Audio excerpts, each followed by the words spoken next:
Hello and welcome, I'm Joshua Barnes and you're watching NewsX World. Let's first take a look at our top stories. US President Donald Trump says he will speak with both Russian leader Vladimir Putin and Ukrainian leader Volodymyr Zelensky on Monday after the direct ceasefire talks in Turkey. Meanwhile, Germany and Italy say European leaders are far from talks on troops in Ukraine.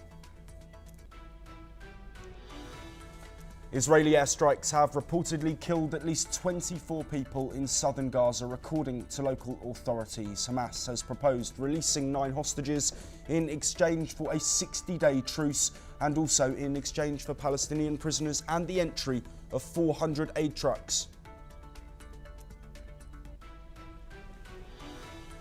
Meanwhile, the Israeli military says it has successfully intercepted a ballistic missile fired from the Yemen Houthis. Air raid sirens were heard across parts of Israel, leading to the suspension of flights from Israel's main airports. A Mexican Navy training ship has crashed into the Brooklyn Bridge in New York, as New York City Mayor Eric Adams says that at least 19 people have been injured. Parts of the mast reportedly fell on the deck, as the Mexican Navy confirms the damage and say they are investigating. A bomb has exploded near a California fertility clinic, killing 1 person. The FBI calls the deadly explosion terrorism, while police say the blast was an apparent intentional act. Pope Leo XIV is set to hold his inaugural Mass at the Vatican later today, with tens of thousands of spectators and several world leaders set to attend. The first US-born Pope was elected after a swift 2-day conclave. Demonstrators in Libya have taken to the streets in the capital Tripoli, calling for the Prime Minister to quit after deadly clashes led to a ceasefire. Libya's Prime Minister Al-Dabeiba says eliminating militias is an ongoing project. Severe storms in the American Midwest have killed at least 27 people. Kentucky is reported to have been worst hit, with 18 confirmed deaths after tornadoes tore through central areas of the US. Starting this hour in Europe, and according to reports, US President Donald Trump will speak with Russian President Vladimir Putin and Ukrainian President Volodymyr Zelensky on Monday. The call follows stalled ceasefire talks in Turkey, during which Russia demanded that Ukraine withdraw troops from occupied regions. Zelensky said he discussed stronger sanctions with Canadian Prime Minister Mark Carney. The measures could target Russia's shadow fleet and energy sector. Here is what Volodymyr Zelensky and Mark Carney have said. And of course, unconditional ceasefires were. That's why we need to pressure on him, more pressure, more sanctions. We are thankful to your packages of sanctions and the European leaders, and of course, the United States of America. And I want to discuss it, and your presidency in G7. Yes. All these things are very, very important. So happy to see you. Welcome. Welcome to this corner of Canada. And may I say, in every corner of Canada is Ukraine. The Canadian people stand in steadfast and unwavering support of your leadership, of the people of Ukraine. We admire what you're doing. We admire your commitment to peace, as you've demonstrated again this week.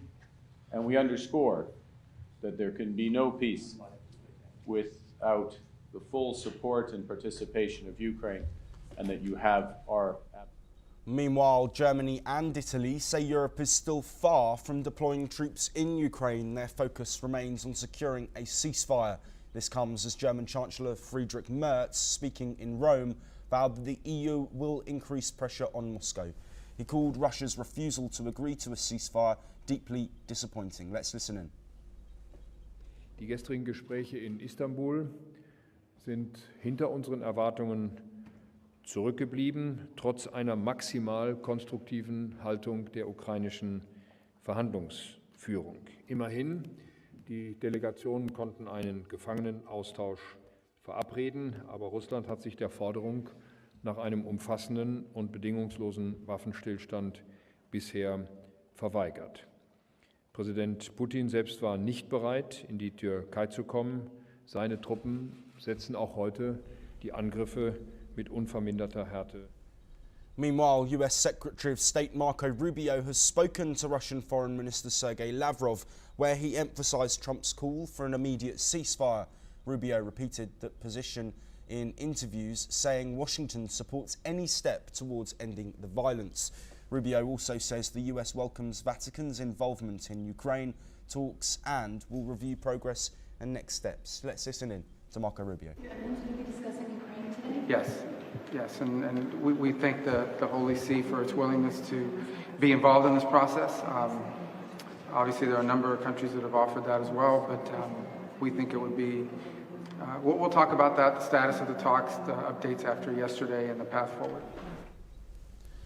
Well, joining us to discuss these latest developments in the ongoing impasse in the Russia-Ukraine war is Ross Feingold, a political risk analyst joining us from Taipei. Ross, as always, thank you very much for being here. Let's first look at this statement from Donald Trump. How significant would a phone call be with both the leaders of Russia and Ukraine as, of course, the US works to help broker a peace deal? We can only hope that something positive comes out of these phone calls. The events of the last few days really illustrate how difficult it is to bring about a ceasefire. Russia doesn't seem interested. They sent a lower level delegation to the talks in Turkey that the global community and certainly Ukraine had hoped for a higher level of representation from the Russian side, and the Russians just didn't want to do it, or specifically President Putin just didn't want to do it. I think we need to give President Trump and the United States government some credit. They're trying to bring the sides to a ceasefire. Of course, the Western European countries are also supportive of a ceasefire as well, while also maintaining their unity in supporting Ukraine, which is certainly good from the perspective of Ukraine President Zelensky.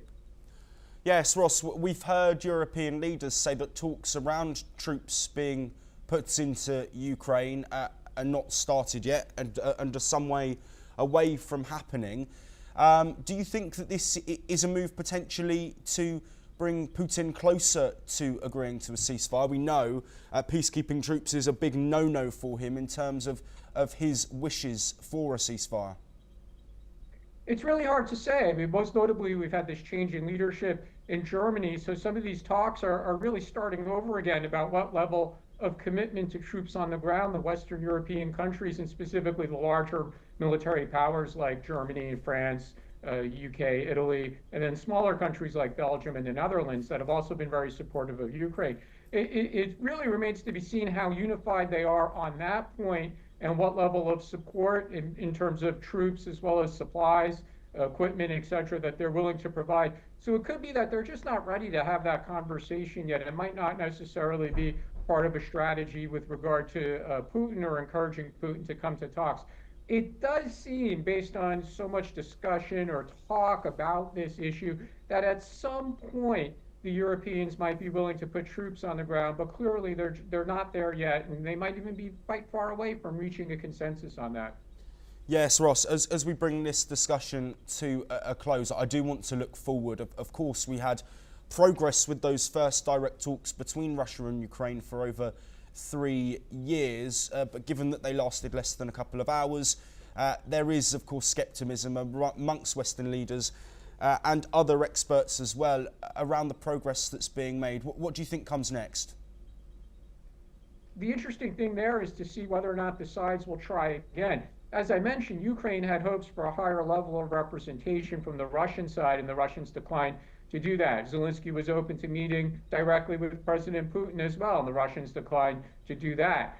So the thing to watch is whether or not there's going to be another bilateral negotiating session. What would the level of representation be, and when will that happen? So we should definitely be watching for that. We will be watching for that and bring you all of those updates if it takes place. Of course, Ross is staying with us as we move on now, and Israel's military offensive in Gaza continues to escalate, with at least 24 Palestinians killed in an airstrike on a tent encampment for displaced families in Khan Yunis, according to local health officials. The strike, which set tents ablaze and left dozens wounded, comes amid a wider intensification of Israel's campaign in the Strip over the past 72 hours. The Gaza Health Ministry reports that hundreds have been killed in recent days. Meanwhile, a new round of indirect ceasefire talks between Israel and Hamas was held yesterday in Doha, Qatar. Mediators from Egypt, Qatar and the United States hosted the negotiations, though no breakthrough was reported. In a related development, Israelis continue to hold rallies across the country, including large demonstrations in Tel Aviv. Protesters are demanding the release of hostages held in Gaza and expressing fears that the escalating military action could further jeopardise their lives. Additionally, US Secretary of State Marco Rubio held a second call in 3 days with Israeli Prime Minister Benjamin Netanyahu. According to Rubio's office, the two discussed efforts to secure the release of hostages and the current situation in Gaza. The Israeli military says that its latest campaign marks an expansion of the war aimed at achieving its objectives, including the defeat of Hamas and the safe return of hostages. International concern is, however, growing over the humanitarian crisis in Gaza. The European Council's President, Antonio Costa, said that he is shocked by the ongoing violence and called for an immediate end to the aid blockade. Ross joining us once again. Thank you for staying with us. Of course, developments here, ongoing military action from Israel in the Gaza Strip. But I do want to focus first on those ceasefire negotiations, indirect talks being held in Doha.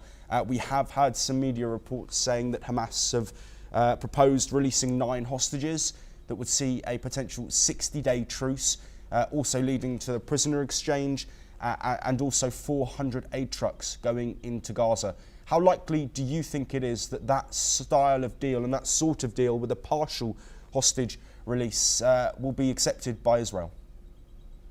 We shouldn't exclude the possibility, given that the sides have in the past reached ceasefires. Of course, all those ceasefires eventually did collapse. But given the history that they have reached ceasefire agreements, it is possible. So maybe this will be a new basis, or a basis for a new ceasefire, I should say. We'll see what happens in the coming hours and days. But one thing that's very clear, even if they reach this ceasefire agreement, it's highly likely it would still come to an end and Israel would continue the war, because Israel's goal is very clear, and that's the complete elimination of Hamas. Yes, absolutely, Ross. Let's look at the aid situation now. Of course, the US have come up with the plan, but there are still diplomatic calls on the ongoing humanitarian crises at play. In terms of the situation on the ground, what more do you think needs to be done by the international community, given that so many are speaking out against the current aid blockage in place? That's an interesting question, and you refer to the international community.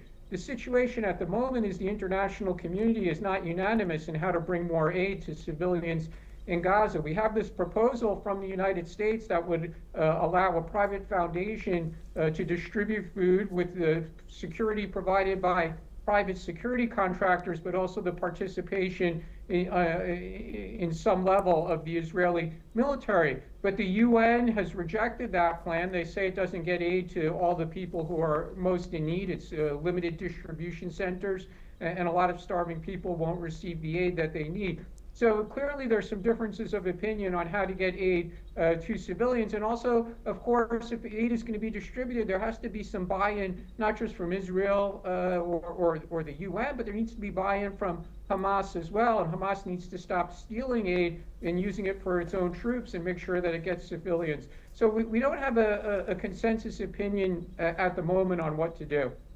Yes, absolutely. Of course, the situation with aid getting into the hands of Hamas is a big concern for Israel. Looking at Israel, of course, there have been more protests, as we've mentioned, in Tel Aviv over the ongoing situation with hostages dead and alive still being held, over 50. Ross, do you think the resumption of military activity has been a positive step towards bringing hostages back? We've, of course, only seen the one Israeli-US hostage released since the IDF resumed military action, and it seems that there is a consensus, whether it's a majority or not in Israel, that this plan isn't working. Prime Minister Netanyahu believes that putting military pressure on Hamas will bring about a ceasefire and the release of additional hostages. That clearly that approach has not always worked throughout the period of the war since October 2023. And obviously there's a lot of people in Israel who disagree with Netanyahu, but he's the prime minister. He has the support of what they call the security cabinet in Israel, and they've decided to resume hostilities and ended the ceasefire from earlier this year. So time will tell. Will it bring Hamas back to the negotiating table, and could Israel and Hamas agree with the mediation of Qatar, Egypt, and the United States? But it's clear that protests in Israel are not going to change Netanyahu's mind. That's been the way he's operated throughout the period of the war. He's not going to be pressured by popular protests in Israel against resuming hostilities. Absolutely. Ross Feingold, thank you so much for joining us on both of our topics starting off this programme. We will, of course, bring you all those developments as conversations around a ceasefire continue and, of course, military action in the Gaza Strip also continue. But we stay in the region, and the Israeli military has said that it has intercepted a missile that was launched from Yemen towards Israel. Sirens were activated across central Israel following the launch of the projectile. According to Israel's local media, a second missile from Yemen was also attempted but failed to launch. Following this, the Ben Gurion International Airport of Israel has reportedly halted landings and takeoffs earlier this month. The ballistic missile launched by the Iran-backed Houthis hit the perimeter of the same airport, damaging a road and a vehicle and causing air traffic to stop for hours. Yemen's Houthis have continued to fire missiles at Israel in what they say is solidarity with Palestinians in Gaza, although they have agreed to halt attacks on US ships. Israel has carried out strikes in response, including one on May the 6th that damaged Yemen's main airport in Sana'a and killed several people.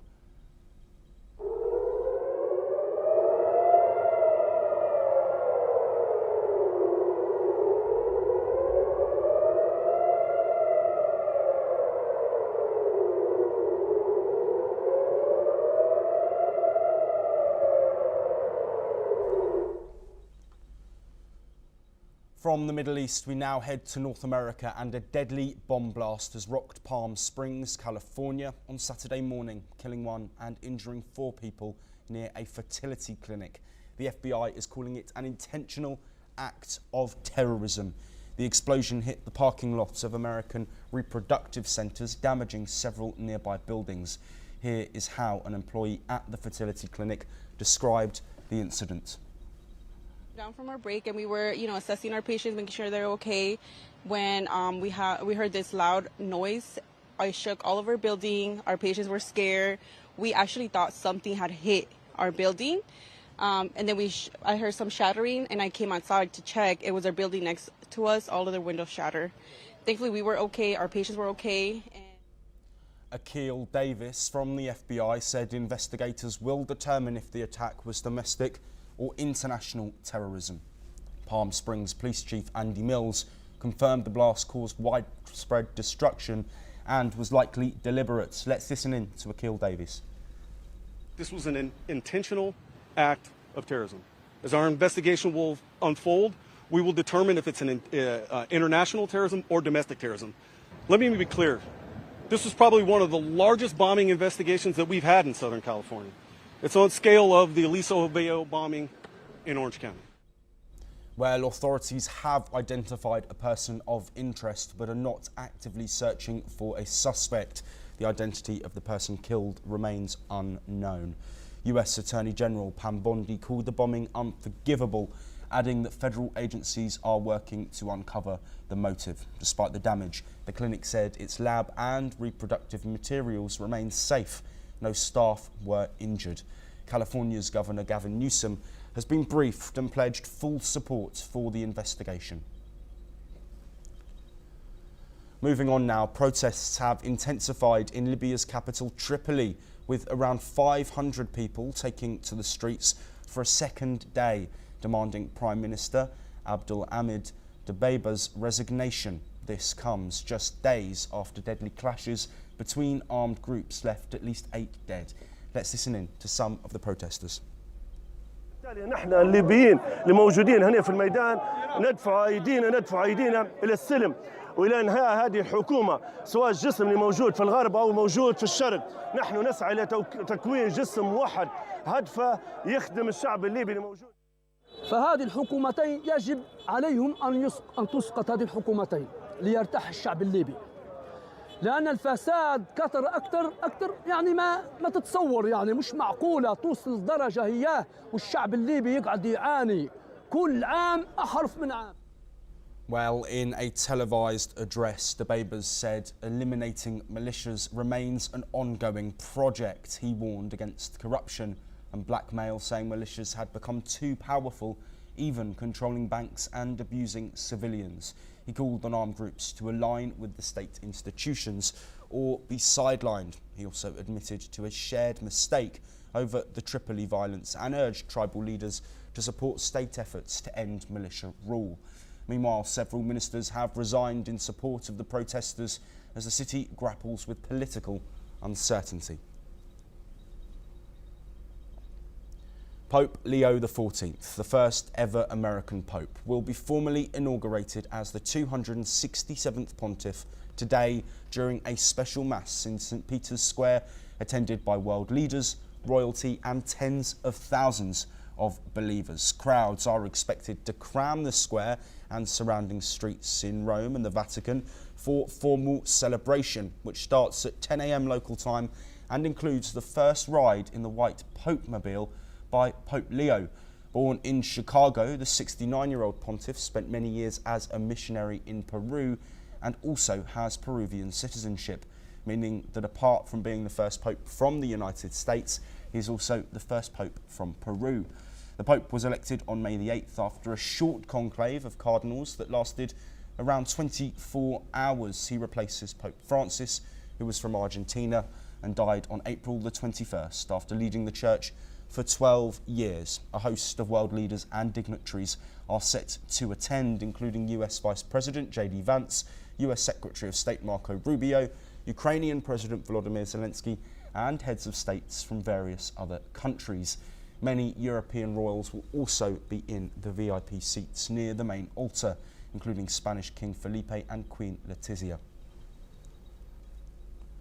Heading back to North America, and a Mexican Navy sailing ship has crashed into the Brooklyn Bridge, shearing off the top of its masts and injuring now 22 people, according to a statement from the Mexican Navy. Videos posted online showed the ship sailing under the bridge linking Brooklyn and Manhattan when its masts struck the structure, although New York Mayor Eric Adams confirmed at a press conference that 19 people were injured, including 4 seriously. All injuries occurred on the ship. The cause of the collision is under investigation. The Brooklyn Bridge, a suspension bridge completed in 1883 and a main link between Manhattan and Brooklyn, remains a major tourist attraction. Heading to Europe now, and UK Prime Minister Keir Starmer is set to sign a new deal with the European Union on Monday to strengthen post-Brexit ties. His office confirmed the move, calling it a step towards a more stable and prosperous relationship with the bloc. The deal aims to ease trade in food products, support British producers and enhance cooperation on defence and security. Talks will take place at Lancaster House in London, where Starmer will meet top EU leaders, including Ursula von der Leyen and Antonio Costa. The Prime Minister's office says the agreement will boost jobs, reduce costs for families and unlock future growth. Discussions are ongoing around fishing rights and a youth mobility scheme. Starmer said this deal follows recent trade pacts with India and the United States, all focused on putting more money in people's pockets. EU diplomats say negotiations are down to the wire, but do expect progress. Moving on now, Syria announced the formation of 2 key bodies, a National Commission for Missing Persons and a Commission for Transitional Justice, over 5 months after the ousting of longtime ruler Bashar al-Assad. The announcement comes after the signing of a 5-year transitional constitution in March, which included provisions for justice for victims of atrocities under Assad's regime. A decree signed by interim President Ahmed al-Sharaa established an independent body to search for missing and forcibly disappeared persons, document cases and support families. A separate decree created a national commission for transitional justice to uncover violations committed by the former regime, hold those responsible accountable and promote national reconciliation. Both commissions will operate independently across Syrian territory with full financial and administrative autonomy. The December ouster of Assad ended decades of rule by his family and a war that killed over 500,000 people. Rights groups and international voices have long stressed the need for transitional justice in Syria. The transitional constitution requires a commission to establish accountability and facts and offer justice to victims and survivors of the Assad era. Heading back to North America, and according to reports, Mexican security forces killed 12 suspected cartel members and detained 9 others in a major operation in Michoacan. The Navy-led raid in Huitzontal left 3 naval officers injured. Security Minister Omar Harfuch confirmed the clash and said those arrested face charges including homicide, extortion and kidnapping. The group reportedly belongs to the Jalisco New Generation Cartel, recently designated a terrorist organisation by the US Navy. Personnel recovered weapons and tactical gear at the scene. Officials said forces responded to strong aggression and used force under current legal guidelines to regain control. Staying in North America, an unstable spring weather system spawned tornadoes in the US Midwest and Ohio River Valley, killing at least 27 people, with Missouri and Kentucky suffering the worst. It has caused widespread damage to homes and property in Missouri, Kentucky and Illinois, according to state and local officials. In Kentucky, at least 18 people were killed in Laurel County, around 129 kilometers south of Lexington, when a twister touched down around midnight, according to Governor Andy Beshear. Officials in Missouri have reported 7 weather-related fatalities since Friday, including 5 in St. Louis County and 2 in Scott County. As families cleared rubble and trees, utility workers could be seen restoring power in Marion, Illinois, where the storm damaged houses and downed power lines and trees. US Homeland Security Secretary Kristi Noem said in a statement that she has spoken with the governor of Missouri, Kentucky and Illinois and offered them federal resources and action for the deadly tornadoes and storms. Well, that is all we have time for, but we will continue to bring you more of the latest breaking news from across the world.